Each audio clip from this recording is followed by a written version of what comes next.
So this is a quick review that I want to give to you. These are two control arms that we changed.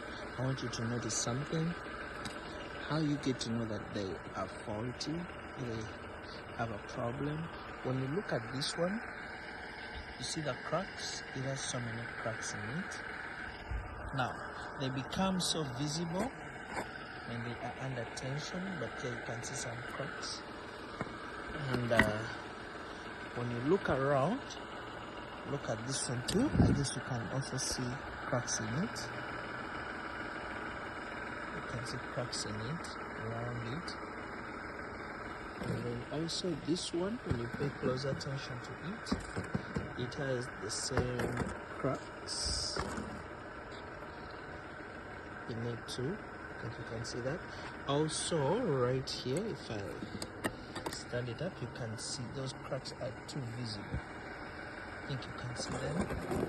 That makes it a faulty control arm. So if you see something like that, now if you experience, so if you have issues like that, control arms when they're like that, you will feel the car when it's shaking as you drive it. Okay, so this car will just change that. You will feel that, you know, it's shaking. That's shaking the steering wheel. You will feel it when it's really so strong. Okay, yeah, thanks for watching.